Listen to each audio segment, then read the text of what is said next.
আলহামদুলিল্লাহি রাব্বিল আলামিন ওয়াল আকিবাতু লিল মুত্তাকিন ওয়াস সালাতু ওয়াস সালামু আলা নাবিয়িনা মুহাম্মদ ওয়া আলা আলিহি ওয়া আসহাবিহি আজমাইন আম্মা বা'দ ফাআউযু বিল্লাহি মিনাশ শাইতানির রাজীম বিসমিল্লাহির রহমানির রহিম কুল লা ইয়া'লামু মান ফিস সামাওয়াতি ওয়াল আরদিল গায়বা ইল্লাল্লাহ ওয়া মা ইয়াশউরুনা আইয়ানা ইউবআসুন। আমরা শুরুতেই মহান রব্বুল আলামিনের প্রশংসা আদায় করি যে আল্লাহ তাআলা আমাদেরকে রমজান মাস সুন্দরভাবে অতিবাহিত করার এবং নিয়মিত রাসূল সাল্লাল্লাহু আলাইহি সাল্লামের জীবনী শোনার তৌফিক দিয়েছেন। আমরা সংক্ষেপে বলি আলহামদুলিল্লাহ। দুরূদ ও সালাম বর্ষিত হোক প্রিয় হাবিব আখির নবী আহমদ মুস্তফা মুহাম্মদ মুস্তফা সাল্লাল্লাহু আলাইহি ওয়াসাল্লাম। আমরা বলি সাল্লাল্লাহু আলাইহি ওয়াসাল্লাম। সম্মানিত উপস্থিতি, আমরা গতকালকে পর্যন্ত বদর যুদ্ধ এবং উহুদ যুদ্ধের মাঝখানে বা মধ্যবর্তী যে ঘটনা ছিল কয়েকটা, সেটা আমরা শেষ করছি। যে বদর যুদ্ধের পরে সবচেয়ে সফল যে অভিযান ছিল সেটা কি? যায়েদ বিন হারেসার অভিযান, তাই না? যায়েদ বিন হারেসার অভিযান। সে কে? সাফওয়ান ইবনে উমাইয়া। তার নেতৃত্বে যখন গ্রীষ্মকালে এই মক্কার কুরাইশরা তারা বাণিজ্য করার জন্য সিরিয়ার উদ্দেশ্যে রওনা দিল, যায়েদ বিন হারেসাকে আল্লাহ রাসূল সাল্লাল্লাহু আলাইহি ওয়াসাল্লাম পাঠাইলেন এবং তারা সফল হইতে পারলো না, তারা যাইতে পারলো না। অবশেষে তারা বাধ্য হয়েছে মক্কায় পলায়ন করতে। তারপরে আবু সুফিয়ান তিনি 200 সৈন্য নিয়ে মদিনায় আক্রমণ করার জন্য আসছিল। তো একজন আনসারীকে কি হত্যা করছিল, তারপরেও পলায়ন করে অবশেষে তারা ফিরে যেতে হয়েছে। সেইটাকে বলা হয় কি? সাবিক যুদ্ধ, অর্থাৎ ছাতুর যুদ্ধ। তো আল্লাহ রাসূল সাল্লাল্লাহু আলাইহি ওয়াসাল্লাম অনেক ছাতু সেখানে সাহাবারা কি সংগ্রহ করছিল। তো কোনোভাবেই কাফেররা সফল হইতে পারছিল না। তো এদিক দিয়ে তারা ব্যবসার জন্য যাইতে পারলো না সিরিয়াতে। আবু সুফিয়ান তারও পলায়ন করা লাগছে। মক্কার যত বড় বড় লিডার ছিল, যত নেতৃত্ব স্থানীয় লোক ছিল, সকলেই বদর যুদ্ধে মারা গেল। তারপরেও তারা নত হইল না। কিন্তু মক্কাবাসী তারপরেও কি? তারা আল্লাহ রাসূলের সাথে যে একটা সন্ধি করবে, রাসূলের কাছে তারা এসে একটা চুক্তি করবে, শান্তি চুক্তি, এটা তারা করলো না। বরং তারা অবশেষে দুইটা পথ বাকি ছিল বলছিলাম কি? একটা হলো যুদ্ধের পথ, আরেকটা হলো কি? শান্তি স্থাপন। কিন্তু তারা শান্তির দিকে গেল না, বরং অশান্তির দিকে কি তারা গেল। সেটা কি? উহুদ যুদ্ধ। এই কয়টা কারণ, মেইন কারণ ছিল কি উহুদ যুদ্ধের? এই কয়টা কারণ যে এখন তাদের পিঠ দেওয়ালে ঠেকে গেছে। এখন মুহাম্মদ এবং তার বাহিনীকে, সাহাবাদেরকে যতক্ষণ পর্যন্ত তাদেরকে পরাস্ত না করা যাবে, আমাদের আর কি নাই? শান্তি নাই। এই জন্য এই কাফেররা তারা মক্কা সহ মক্কার আশেপাশে যত গোত্র ছিল তাদেরকে যুদ্ধের জন্য উৎসাহিত করা শুরু করছে। কিভাবে? মদিনায় এসে তারা আক্রমণ করবে, সরাসরি মদিনায় এসে আক্রমণ করবে। তো এইভাবে যেমন দুইজন কবিকে লাগাই দিছিল। যে আমি বলছিলাম যে কবিতার প্রভাব এতটাই তাদের ভিতরে লাগতো, যেমনভাবে কি তীরের আঘাত বা তীর মারলে যেরকম লাগতো, যে কবিতা দিয়ে তারা উৎসাহিত করতো। পূর্ববর্তী যত ঘটনা আছে, যেমন আউস খাজরাজের ঘটনা, তাদের শত্রুতার কথা কবিতার মাধ্যমে প্রকাশ করত। তাদের ভিতরে আবার যেমন দাউ দাউ করে আগুন, শত্রুতা বেরিয়ে যেত। তো একজন কবি ছিল আবু ইজ্জা, সে বদর যুদ্ধে আটক হয়েছিল, কিন্তু আল্লাহ রাসূল তাকে কি করছিল? মাফ করে দিছিল, ক্ষমা করে দিছিল, যে সে আর ভবিষ্যতে কখনো কি করবে না? মুসলমানদের বিরুদ্ধে লাগবে না। তারপরে সে যখন মক্কায় চলে আসলো, সে মনে করছে মুহাম্মদ সাল্লাল্লাহু আলাইহি সাল্লামকে ধোঁকা দিয়ে আমি চলে আসছি।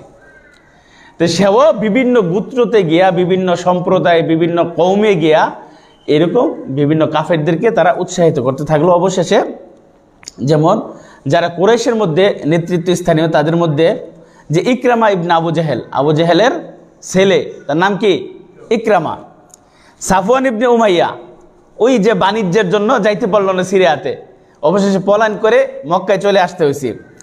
আবু সুফিয়ান, যে বদর যুদ্ধে এটাই ছিল মেন কারণ আবু সুফিয়ানের, তার সাথে 1000 কি ছিল? উট ছিল। 50,000 স্বর্ণ মুদ্রা ছিল, যে কাফেলা নিয়ে তারা সিরিয়া থেকে আসতেছিল, যেটা বদর যুদ্ধের মেন একটা কারণ। তো সে আবু সুফিয়ান সফলভাবে কি মক্কা কিন্তু চলে আসছিল। তা আবু সুফিয়ান, ইকরামা, সাফওয়ান ইবনে উমাইয়া এবং আবদুল্লাহ ইবনে রাবিয়া, তারা এরা অগ্রণী ভূমিকা পালন করলো উহুদ যুদ্ধের জন্য, যে মুসলমান মুহাম্মদ সাল্লাল্লাহু আলাইহি ওয়াসাল্লামকে মদিনা থেকে কি তাকে শেষ করতে হবে। অবশেষে তারা এই বদর যুদ্ধের যে কারণ, আবু সুফিয়ান এই 1000 উট, 1000 উট মানে চিন্তা করছেন কতগুলা উট, এবং 1000 উটের কি পরিমাণ দাম হইতে পারে, 50,000 স্বর্ণ মুদ্রা। এটা কি শুধু একজনের না, মক্কাবাসী কুরাইশদের তারা ব্যবসা বাণিজ্যের জন্য, যেমন আল্লাহ রসুলের কাছে কি খাদিজা রাদিয়াল্লাহু তাআলা আনহা আল্লাহ রসুলের স্ত্রী হওয়ার আগে ব্যবসার জন্য পাঠাইছিল না, এরকমভাবে যারা ব্যবসার জন্য যাইতে পারতো না তারা অন্যদেরকে দিয়ে কি করাইতো, ব্যবসা করাইতো। এই যখন বদর যুদ্ধে মুসলমানরা জয়ী হইল, সকল সম্পদ কি করছে, আটক করে রেখে দিছে। মানে এইগুলা যার যে মালিককে দেয় নাই কি কারণে, তারা তাদেরকে উৎসাহিত করছে যে যেহেতু তোমাদের যারা নেতৃবর্গ যারা আছে তাদেরকে যেহেতু মারা হয়েছে, আমাদের যেহেতু ক্ষতি সাধন হয়েছে, সুতরাং এর একটা বিহিত করতে হবে, এর একটা প্রতিশোধ কি যথাযথ একটা প্রতিশোধ নিতে হবে। এই জন্য সম্পদের প্রয়োজন, এই কারণে এই সম্পদগুলা কি তারা আটক করছে, এই যুদ্ধের কাজে কি তারা ব্যবহার করছে। মানে উহুদ যুদ্ধের জন্য যে সম্পদ লাগবে সেই হিসেবে তারা এগুলা ব্যবহার করছে। এই জন্য দেখেন উহুদ যুদ্ধে যে বড় একটা ক্ষয়ক্ষতি হয়েছে, 70 জন সাহাবা কি মারা গেছে, এবং প্রায় 40 জন সাহাবার মতো কি আহত হয়েছে। আল্লাহ রাসূল সাল্লাল্লাহু আলাইহি ওয়াসাল্লাম তিনি নিজে স্বয়ং আহত হয়েছে। তো দেখেন এখান থেকে বড় একটা শিক্ষা, যে আল্লাহ রাসূল কি গায়েব জানতেন? যদি গায়েব জানতেন তাহলে কি উহুদ যুদ্ধে যে এত বড় একটা দুর্ঘটনা, এত বড় একটা বিপদ সামনে আছে, এটা কি আল্লাহ রাসূল জানতেন না? যেমন আল্লাহ তাআলা কোরআনের ভাষায় বলেন যে কুল লা ইয়ালামু মান ফিস সামাওয়াতি ওয়াল আরদিল গায়বা ইল্লাল্লাহ ওয়া মা ইয়াশউরুনা আইয়ানা ইউবআসুন। আল্লাহ তাআলা বলেন যে হে রাসূল আপনি বলে দিন, লা ইয়ালামু মান ফিস সামাওয়াতি ওয়াল আরদিল গায়বা ইল্লাল্লাহ, আকাশ এবং জমিনে অদৃশ্যের গায়েবের যত খবরাখবর আছে এগুলো আল্লাহ ছাড়া কেউ কি জানে না।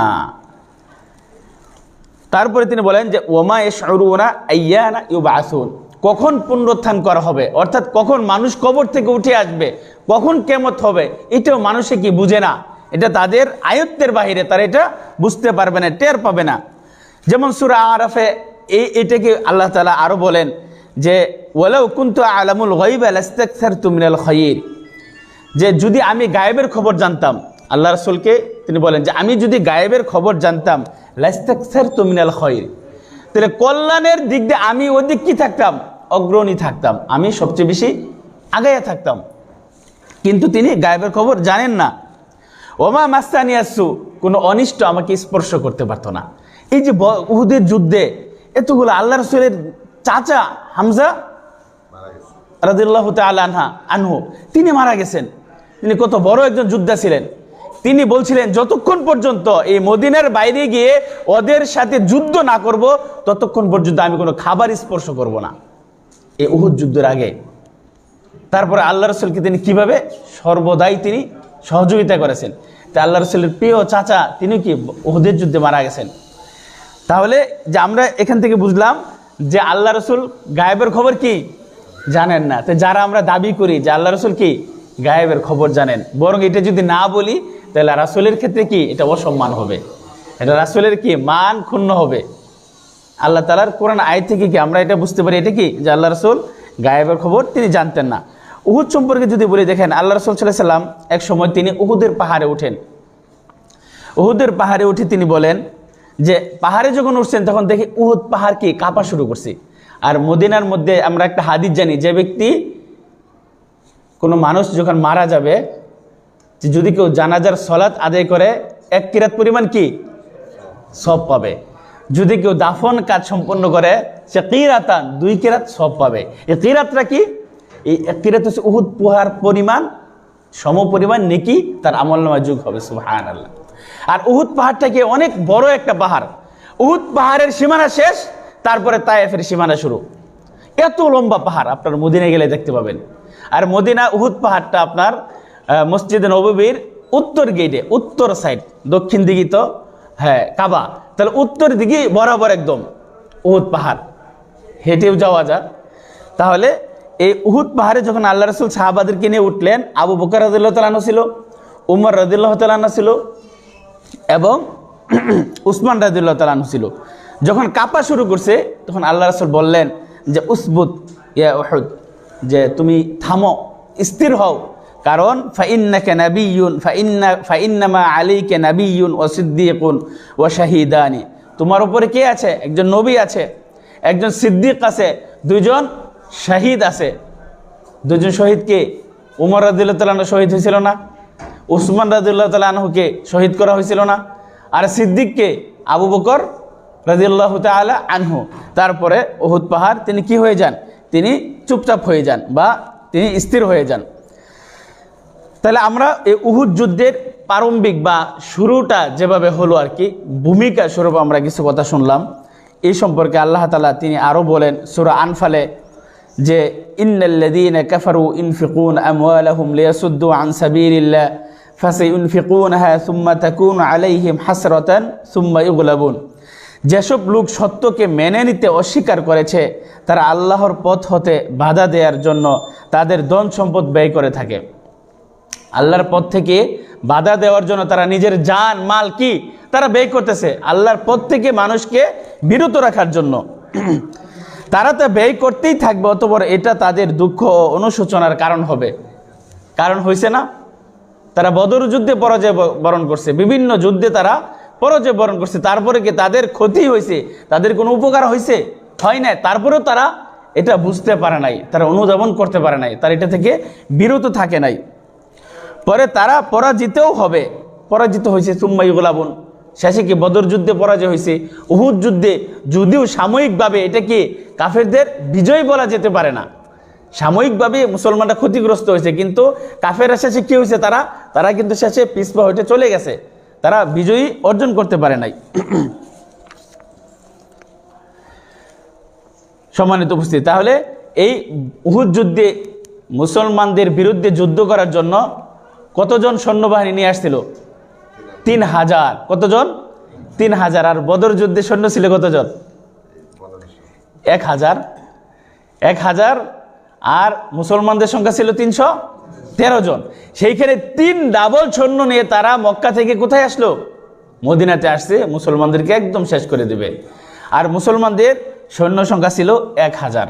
তার মধ্যে আবার আব্দুল্লাহ ইবনে উবাই মুনাফিক, সে 300 তার 300 ভাইদেরকে নিয়ে, তার সৈন্যবাহিনী 300 যারা তার অনুসারী ছিল, তার ভক্ত ছিল, অর্ধেক রাস্তা আসার পরে 300 নিয়ে এসে কি হয়ে গেল?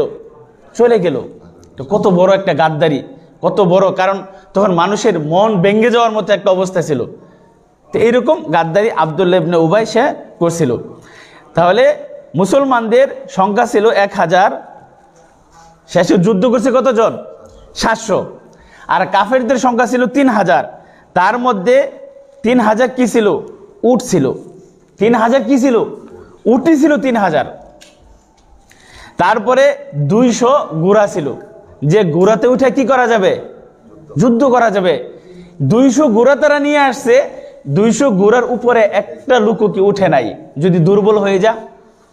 এই জন্য তারা ঘোড়ার উপরে উঠে নাই, উঠে করে আসছে, কিন্তু ঘোড়াতে উঠে নাই, যেন যুদ্ধের জন্য যেন উঠ কি থাকে?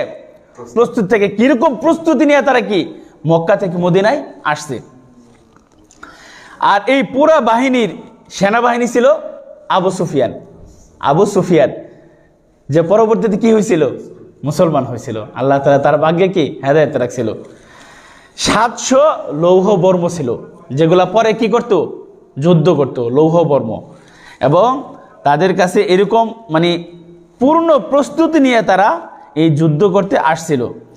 আর খালিদ ইবনে ওয়ালিদ সে ছিল কি ঘোড়া, যারা ঘুরসওয়ারি আর কি, ঘোড়া যাদের কাছে থাকবে তাদের দলপতি বা দলনেতা ছিল খালিদ বিন ওয়ালিদ, যার তিনিও কি পরবর্তীতে মুসলমান হয়েছিল। আল্লাহ তাআলা তার ভাগ্যে হেদায়েত রাখছিল।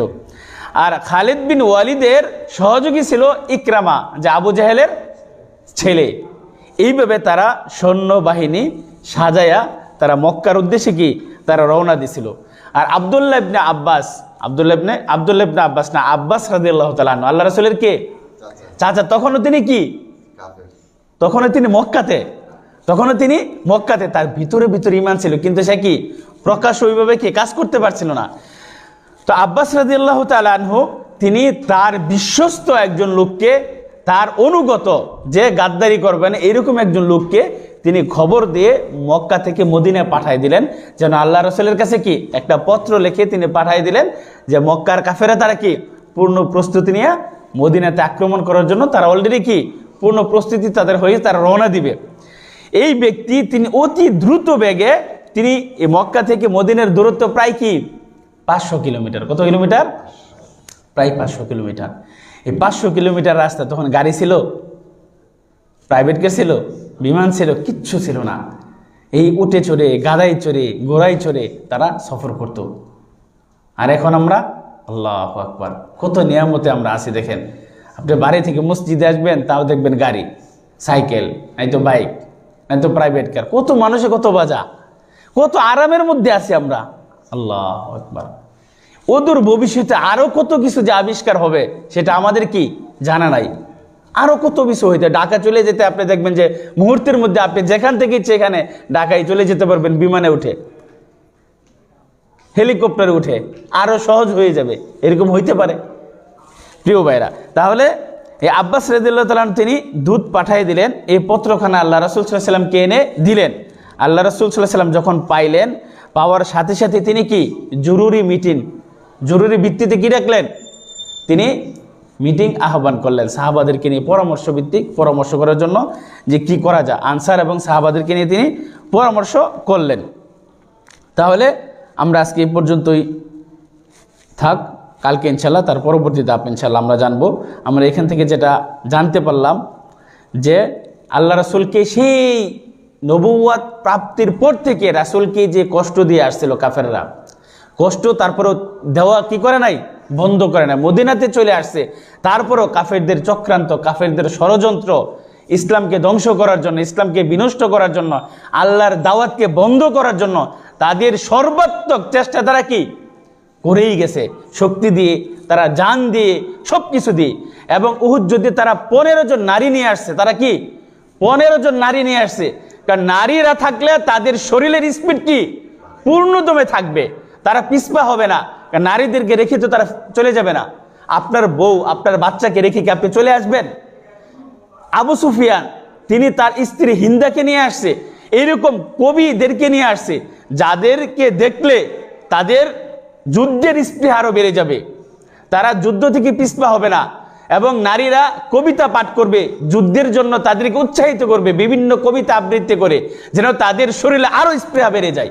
এরকম প্রস্তুতি নিয়ে তারা এই মক্কা থেকে উহুদ যুদ্ধের জন্য মদিনায় আসছিল। যাক, আমরা ইনশাল্লাহ পরবর্তী কালকে ইনশাল্লাহ বাকিটা শুনবো। আল্লাহ তাআলা আমাদেরকে যা শুনলাম এতটুকু শোনার এবং বুঝার, সেই অনুযায়ী আমল করার তৌফিক দান করুক। আল্লাহুম্মা আমিন। সুবহানাকাল্লাহুম্মা ওয়া বিহামদিকা আশহাদু আল্লা ইলাহা ইল্লা আনতা আস্তাগফিরুকা ওয়া আতুবু ইলাইক।